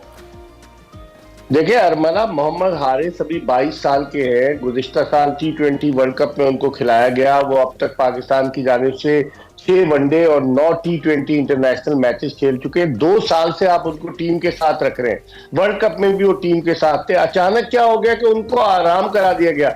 अगर 22 साल के क्रिकेटर को आप आराम करा रहे हैं जिसका फ्यूचर है, तो ये तो बड़ा मजा का खेत बयान है। आप खुद सोचें कि 22 साल उनकी उम्र है, हम 22 साल के क्रिकेटर को आराम करा रहे हैं और 40 साल के चाचा इफ्तिखार को खिलाए जा रहे हैं। वही आप देखिए, मैं कहना नहीं चाह रहा था, आपने खुद ही ये कह दिया आपने। आपका ये ना, मुझे लगता है जूनियर डॉक्टर है आपके साथ, आप सर्जन मैं असिस्टेंट हूं। ये आप जो बात नहीं कह पाते वो घुमा के इमरान एनेस्थीसिया मैंने देना था। अच्छा लेकिन आप देखें ना कि हारिस को आपने ग्रूम कर रहे थे आप। मुझे जो लग रहा है, जो मेरी अपनी छठी हिस्स कह रही है कि उन खिलाड़ियों को जो बाबर आजम और रिजवान के करीब थे उन्हें साइड लाइन किया जा रहा है। आप देखिए हसन अली को पहला टेस्ट मैच नहीं खिलाया गया, फिर उसके अलावा ये खबरें भी उड़वा दी गई कि बाबर आजम और रिजवान को आराम कराया जाएगा T20 सीरीज के लिए। फिर उन्होंने सोचा कि इसका जो है वो बैकलैश आएगा। लेकिन एक अब मुझे जरा कॉन्ट्रडिक्ट करने दीजिए आपकी राय को। सभी एक्सपर्ट्स, इससे पहले मैं पर्थ टेस्ट की तरफ आपको रेफर कर रहा हूं कि सब कह रहे थे कि जी बैटिंग स्ट्रांग है, बॉलिंग का मसला है। बॉलिंग तो समहाउ ठीक ही चल गई, मैं कहूंगा। अब जारी बात है ऑस्ट्रेलिया की टीम में 4-5 तो बनाने ही थे उसने अपने होम ग्राउंड के ऊपर। हमारे डेब्यूटेंट ने 6 विकेटें एक इनिंग में ले ली और दूसरे भी हमारे जो डेब्यूटेंट थे ठीक चले, उन्होंने भी बॉलिंग तकरीबन ठीक ही की। बैटिंग ने क्या किया, 89 के ऊपर ऑल आउट। हम तो बैटिंग पे तकिया किए बैठे थे, तो बॉलिंग चल गई समहाउ, ठीक चल गई, बैटिंग नहीं चली। बैटिंग में इमरान लोग अपनी इंडिविजुअल परफॉर्मेंस पे तवज्जो दे रहे थे। अब आप देखें 199 बॉल्स पर पहली इनिंग्स में 62 रन बनाए मामूल हक ने, तो इसका मतलब है आप अपने लिए खेल रहे थे। और जिस तरह से हमारे बैट्समैन यहाँ पर जो हम विकेटें बनाते हैं, जो आपको पता है डोमेस्टिक क्रिकेट के इंचार्ज कौन है, 2 टेस्ट खेलने वाले नदीम खान, 4 वनडे खेलने वाले जुनेद जिया। तो जो पिचेस हम डोमेस्टिक में बनाते हैं वो ऐसी हैं कि जहां रन्स के अंबार लगते हैं, यहाँ बैट्समैन को कोई मुश्किल ही नहीं पेश आती। लेकिन जब हम पाकिस्तान से बाहर जाते हैं, अगर कोई तेज विकेट मिलती है, सीमिंग विकेट मिलती है, तो उस पर हमारे बैट्समैनों की जो कमजोरियां हैं, खामियां हैं, वो खुलकर सामने आ जाती हैं। और यही हुआ। आप देखें बाउंसी ट्रैक था, ऑस्ट्रेलियन ने सर्वाइव किया, गेंद उनके हाथ पे लगी, सर पे लगी, हर जगह, लेकिन उसके बावजूद उन्होंने सरवाइव किया। हमारे दिल में खौफ था और जिस तरीके से हम अपने इंडिविजुअल जगह बनाने के लिए, पक्की करने के लिए खेल रहे थे, जिसकी वजह से हम 89 पे कलेक्ट हुए। और पर्थ में हम 2-3 दफा हो चुके हैं, 62 पे हुए, 81 पे हुए, अब 89 पे हुए। तो पर्थ की विकेट हमारे लिए एक ड्रामा ख्वाब है। और अफसोसनाक भी है ये परफॉर्मेंस जब हम इतने बुरे तरीके से हार जाते हैं। Once in a while, I mean it's okay, हो जाता है क्रिकेट में, लेकिन हम तो ऐसे है कि जैसे बिल्कुल ही लेट जाना जैसे टीम के सामने ऐसा होता है। तो ये जो इतनी सारी हम खामियां पॉइंट आउट करते हैं कि जी 2 टेस्ट खेलने वाला या 4 वनडे खेलने वाले हमारे फैसला साज है, इसको किसी ना किसी ने मिर्जा साहब ठीक तो करना है ना। हमारी इतनी इंपॉर्टेंट गेम है, इतने हैवी बजट्स के साथ, और पूरी कौम अगर वाहिद किसी चीज पे इत्तेफाक करती है तो वो क्रिकेट है, जिसपे सब मुत्तहिद हो जाते हैं, कोई तकसीम नहीं होती। तो कौन ठीक करेगा फिर इसको? कहां से ये स्ट्रक्चर ठीक होगा, कैसे होगा? इसको तो अल्लाह ही ठीक करेगा, क्योंकि हमारे यहाँ पाकिस्तान में सियासी बुनियादों पर जब तकर्रुर होगा, जान पहचान सिफारिश की बुनियाद पर। अब आप देखें ना कि नदीम खान ने 2 टेस्ट मैचेस खेले, और जब उनके भाई टीम में थे, जब वो टेस्ट मैचेस खेले, एक 93 में एंटीगा में और वेस्ट इंडीज के खिलाफ, और एक 99 में चेन्नई में जो मद्रास कहलाता था। और इस तरह जुनैद रिया जब उनके वाले पीसीबी के चेयरमैन थे, तो वो 4 वनडे खेल गए बांग्लादेश जैसी कमजोर टीम के खिलाफ, और उन्होंने सिर्फ 3 विकेटें हासिल की। तो जब आप लोगों को सिफारिश की बुनियाद पर खिलाएंगे और सिफारिश की बुनियाद पर अहम ओहदों पर फाइज करेंगे, तो फिर हशर तो यही होना है। मेरे ख्याल में हमें एक अच्छे एडमिनिस्ट्रेटर की जरूरत है इमरान, कि जो क्रिकेट के मामलात को चला सके। जरूरी नहीं कि कोई अच्छा क्रिकेटर ही हो, कोई अच्छा एडमिनिस्ट्रेटर हो, वो क्रिकेट को रन कर सके तो ज्यादा बेहतर होगा। मिर्जा साहब, लेकिन एडमिनिस्ट्रेटर कोई ना कोई जब भी यहाँ पे तकर्री होती है इस सिस्टम के अंदर, अनफॉर्चुनेटली या तो किसी बैगेज के साथ वो किसी पोजीशन के ऊपर आते हैं, या उनके कोई रिश्तेदारी होती है, या कोई और मामला होता है, और फिर वो एतमाद इनिशियली बहाल नहीं हो पाता उस शख्सियत के ऊपर।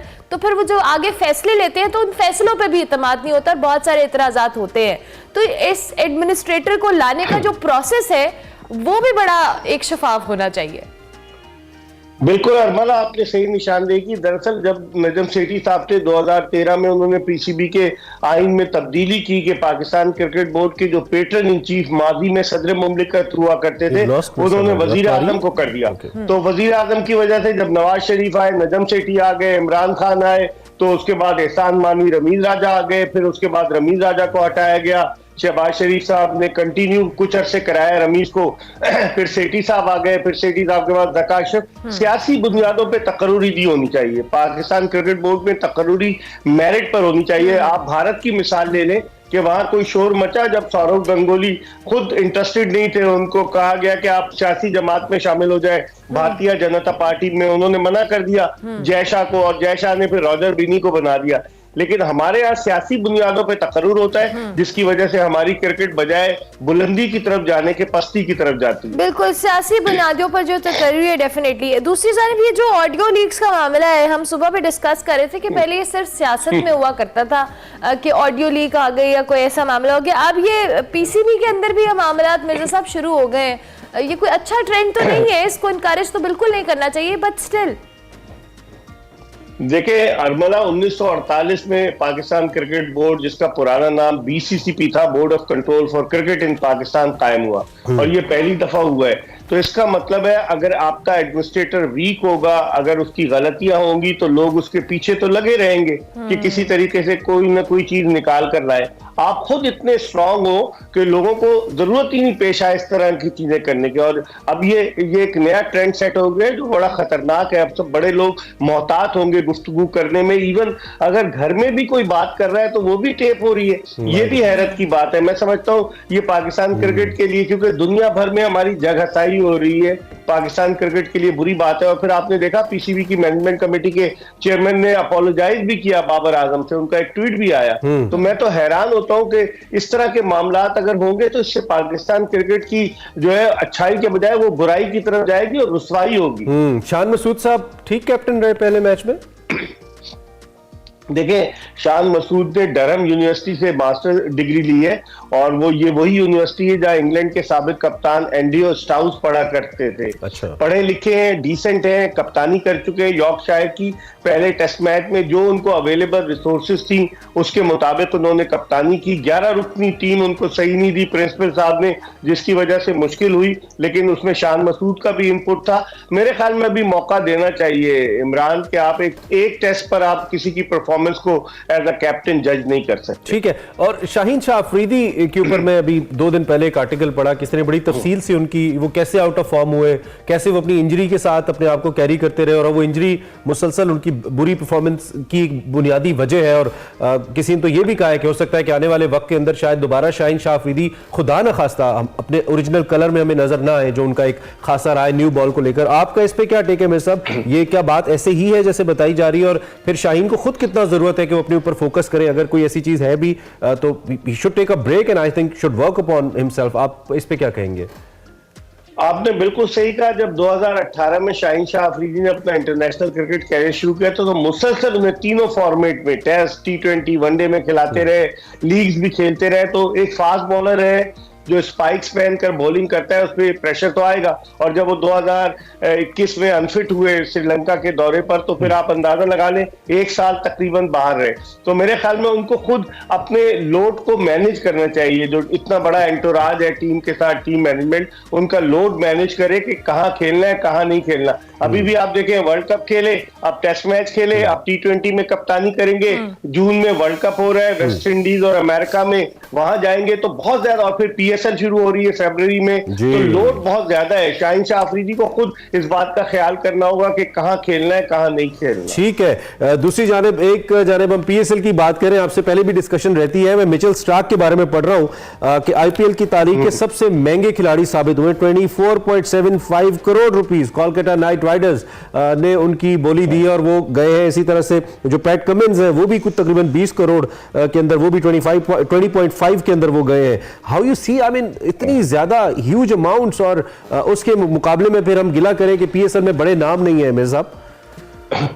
PSL में तो स्पॉन्सर्स भी नहीं है ना। अब तो जो सैरोगेट स्कैंडल आया है, बैटिंग कंपनीज तो इन्वॉल्व नहीं होंगी। कल भी एक प्रेस रिलीज आया है इंफॉर्मेशन मिनिस्ट्री का कि आप इनकी जो है ना कोई इश्तिहार नहीं चलेगा, लेकिन उनके पास पैसा भी बहुत है। और आप ये भूल गए 25 करोड़ को अगर आप 3 से मल्टीप्लाई करें तो 75 करोड़ पाकिस्तानी करेंसी में बनता है, क्योंकि इंडियन रुपी जो है वो 3 रुपए से ज्यादा का है। तो बहुत हमारा तो करोड़ में कैलकुलेटर ही चलता है मिर्जा साहब, हम क्या मल्टीप्लाई करें? आप किन से कह रहे हैं? वो हमारा लाख में खत्म हो जाता है। अप्लाई करते होंगे ना, इसलिए कैलकुलेटर नहीं है। वही ना, हम गरीब आदमी तो यही कर सकता है, उंगलियों पे गिनते होंगे आप, उंगलियों पे। हम ज़हनी तौर पे गरीब हो चुके हैं। इस मौके पे मैं सिर्फ एक बात कह सकता हूँ मिर्जा साहब, तेरा गम मेरा गम एक जैसा। Thank you very much for joining us. लेकिन जी मिर्जा, मैं तो जहन में कैलकुलेट करता हूँ, आप उंगलियों पे गिनते सर होंगे। मैं तो कभी पेपर पे एक दो। Thank you very much for joining us. ये बात ज्यादा इकोनॉमी की तरफ चली गई, वापस क्रिकेट की तरफ लाते हैं। मेरे साथ बात कर रहे थे, बिल्कुल बहुत इंपॉर्टेंट पॉइंट्स हैं जिनके ऊपर हम टीम सिलेक्शन को लेकर बात करें। और एज मिर्जा साहब सेड कि टीम के अंदर जो फैसला साज लोग हैं वो अगर मेरिट के ऊपर आएंगे और बेहतर फैसला लोग होंगे तो बेहतर फैसले होंगे। बहरहाल टीम को तो हम बैक करने को तैयार है कि हर वर्ल्ड कप के बाद इतनी बड़ी तब्दीलियां टीम की, फिर वही परफॉर्मेंस, तो हम कितने बैक दुख गई है। बैक दुख गई है बैक करके। हम ब्रेक लेते हैं, ब्रेक लेते हैं।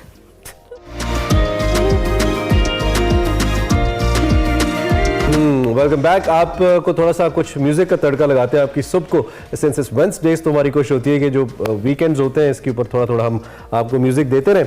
आज हमने आपकी मुलाकात जिन आर्टिस्ट से करवानी है वो भी नए हैं, आपने शायद उनको ना सुना हो या कम सुना हो। सावन अली इनका नाम है। एक्सप्रेसो टैलेंट के तहत हमने इनको बुलाया है और हम आपका तारुफ नई आवाज़ों से कराते हैं। बुनियादी तौर पर सावन दुबई में होते हैं, इनका बैंड है, वहाँ पर परफॉर्म करते हैं मुख्तलिफ जगहों के ऊपर, मुख्तलिफ इवेंट्स के ऊपर, लेकिन बाकायदा मेन स्ट्रीम आर्टिस्ट के तौर पर अब कोशिश कर रहे हैं कि वो सामने आए। तो हमने कहा भी जरा देख लेते हैं, इनकी आवाज आपको भी सुनाते हैं और साथ हम खुद भी सुनते हैं। तो सावन इस विदा। बिल्कुल सावन, खुश आमदीद, कैसे हैं आप? ठीक ठाक हैं? अल्हम्दुलिल्लाह मैं बिल्कुल ठीक है। सावन, आपने कब से गाना गाना शुरू किया है और फैमिली में कोई और भी आपके म्यूजिक से वाबस्ता है? मुझे तकरीबन बेसिकली तो 10 साल हो गए हैं इस फील्ड में।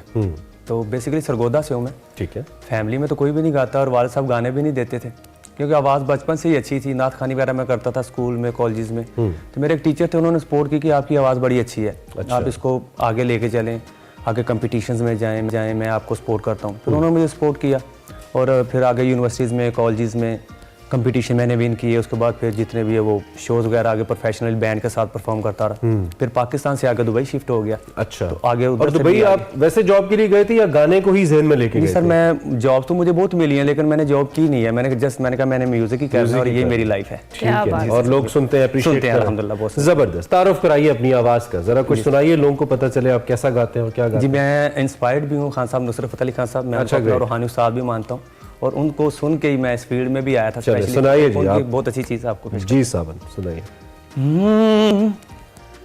दिल विच तेरा प्यार वसा के वेखी जावा कोल बिठा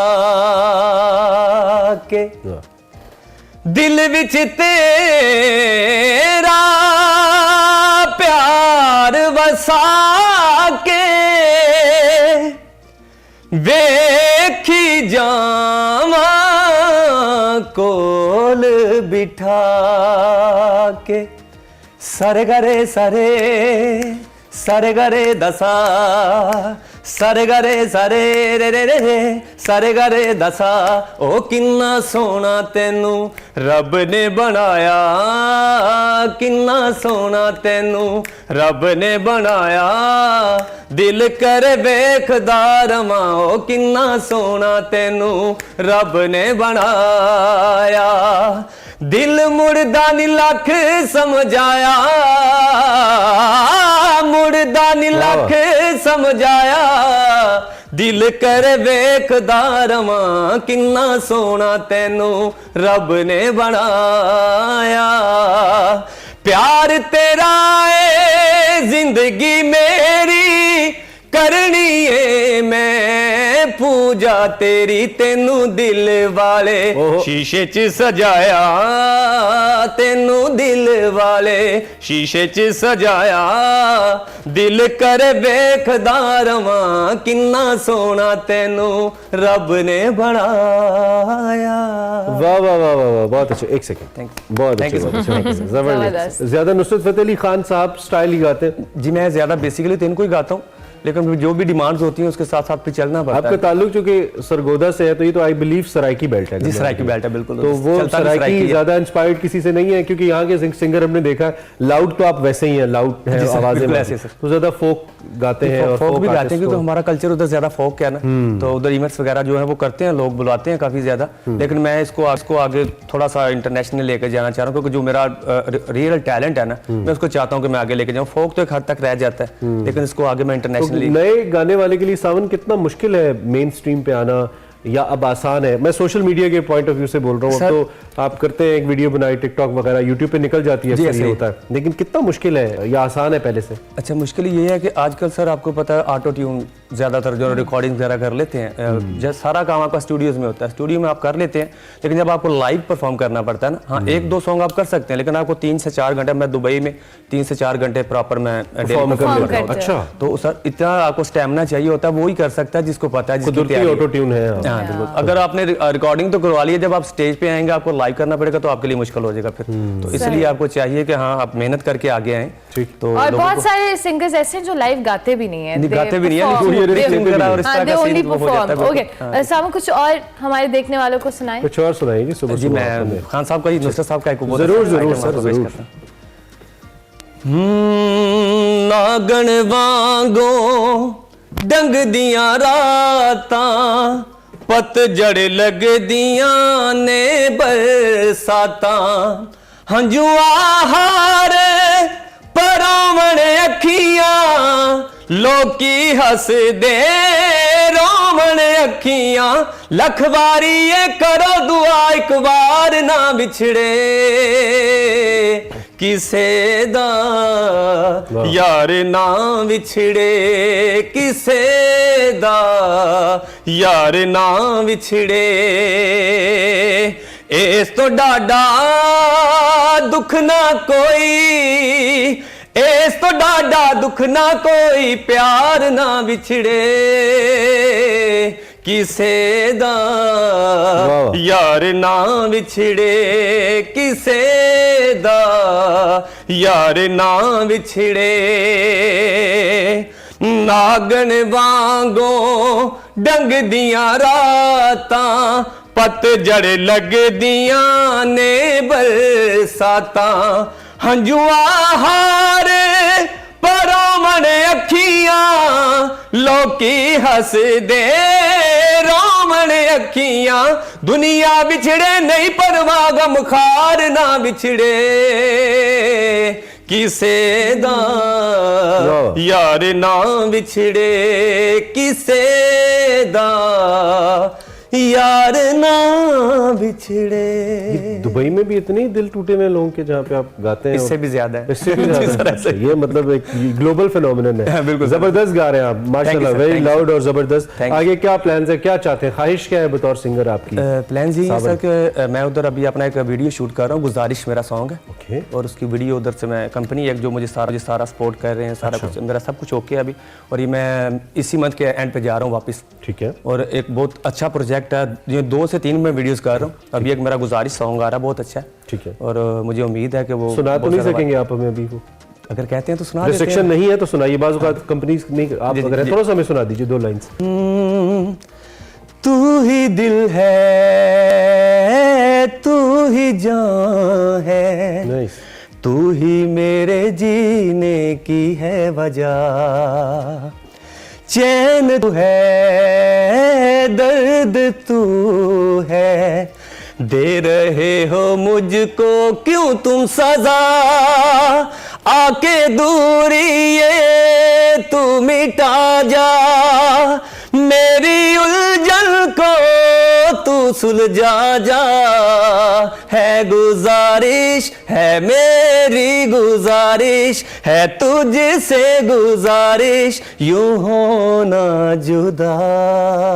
ओह वाह वाह, थोड़ा सा ए आर रहमान साहब से इंस्पायर्ड ट्यून लगी हमें। ठीक है, गुड सीन है, थैंक यू वेरी मच, आप तशरीफ लाए, आपने वक्त दिया, और आप अपने जो देखने वाले हैं, जिन्होंने आपको अभी देखा है, जिनको आप चाहते हैं कि आपको मजीद सुने, कुछ कहना चाहते हैं उनसे? अच्छा, उनसे यही कहना चाहूँगा कि प्यार करते रहें, मोहब्बत करते रहें, आपके लिए अच्छे से अच्छा म्यूज़िक जो वो क्रिएट करते रहेंगे, और बहुत ज़्यादा फैंस हैं माशाल्लाह पाकिस्तान में भी, दुबई में भी, और चाहने वालों को यही है कि बहुत जल्द बहुत अच्छा एक सॉन्ग मेरा आ रहा है, यही गुजारिश, और इंशाल्लाह आपको पसंद आएगा, और इसी तरह आप सपोर्ट करें। जरूर जरूर। इससे पहले कि हम सेगमेंट खत्म करें, आप हमें कुछ और सुनाइए, लेकिन आप सैड ना सुनाइएगा। अच्छा, ठीक हो गया सर। कुछ स्ट्राइक वगैरह अगर आप कहते हैं, एनीथिंग सर, लास्ट सुनते हैं, फिर हम ब्रेक पे जाएंगे जी। अल्लाह दी सोए ता गल भी,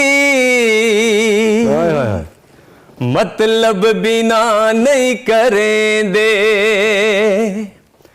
दिल पावें टूट जे किसे दा,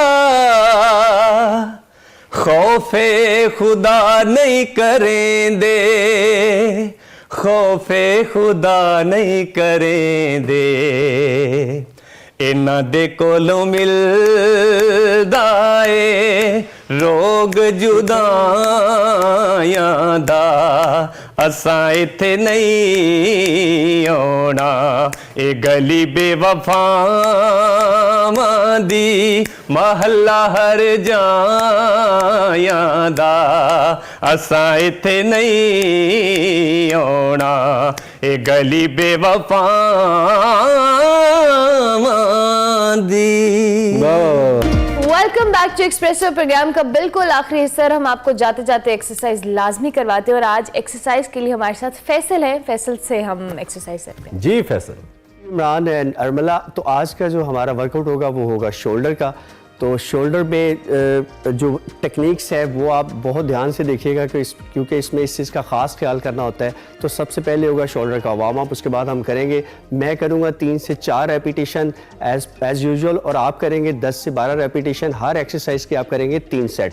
तो पहले वार्म अप करते हैं, उसके बाद हम स्टार्ट करते हैं। ये आप शोल्डर का करें वार्म अप, या 15 to 20 रेपिटेशन करिएगा वार्म अप के लिए। अभी हम स्टार्ट करते हैं शोल्डर की पहली एक्सरसाइज। अभी इसके एंगल आप ज़रूर देखिएगा। हम पहले अभी करेंगे साइड लेटरल रेजिस। डंबल्स के एंगल हम यहाँ नहीं रख रहे, हम यहाँ रखेंगे। ये हमारा एंगल होगा। शोल्डर से हम बाहर नहीं, ऊपर नहीं जाएंगे, ये यहाँ नहीं आएंगे, हम जाएंगे यहाँ पर। ये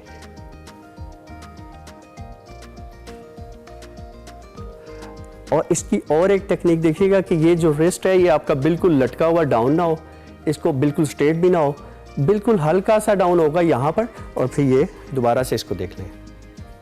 ये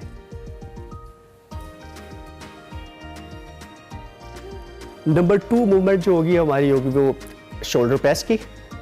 अब ये देखिए यहाँ पे बड़ी कंफ्यूजन रहती है कि यहाँ रखें, तो एक्चुअली इसका जो परफेक्ट एंगल है वो ये है। आप बिल्कुल शोल्डर के बराबर में इसको एंगेज रखें और ये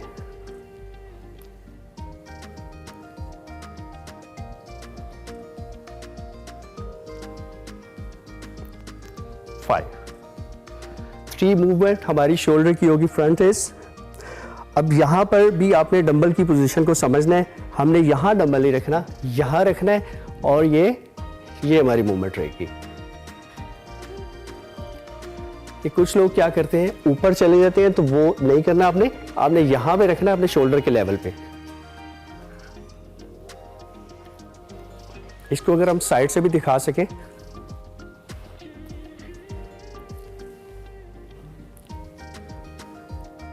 ये डंबल जो है यहां नहीं जाएगा, यहीं पे रुक जाएगा। नेक्स्ट मूवमेंट हमारी होगी बेंट ओवर। अब अगर आपके पास चेयर है तो आप चेयर पे बैठ के भी ये कर सकते हैं। अगर चेयर नहीं है तो आप एक लेग को बेंड करें,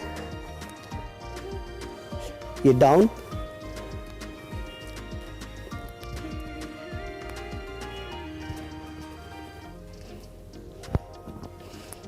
जितना हम स्ट्रेच कर सके मसल को।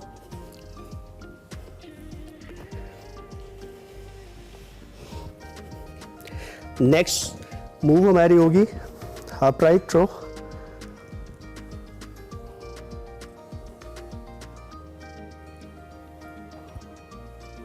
अच्छा, इसको आपने एल्बो के अपने जोर से उठाना है, ना कि आप बैक के जोर से उठाएं। कुछ लोग क्या करते हैं, ये करते हैं, तो ये नहीं करना। आपने एल्बो के बाजू के जोर से डंबल को उठाना है। इसको ये चिन के पास आएगी।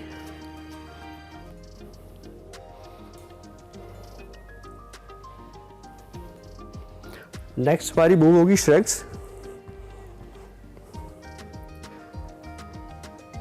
श्रग्स हम होल्ड करेंगे, 5 सेकंड होल्ड करेंगे, उतना ही आपका मसल एंगेज रहेगा।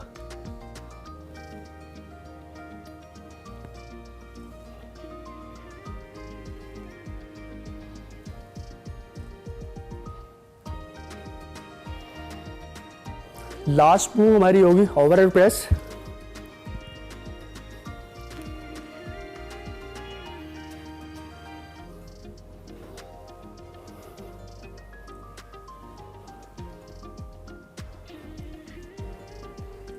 जी, तो ये हमारा शोल्डर का वर्कआउट था। उम्मीद है कि आपको एक डबल पेयर से भी आप इसको मिस नहीं करेंगे। Take care. अच्छा, हमारी यहाँ पे डिस्कशन चल रही है कि आपको अगली खबर दे कि ना दे। कल मिलेंगे।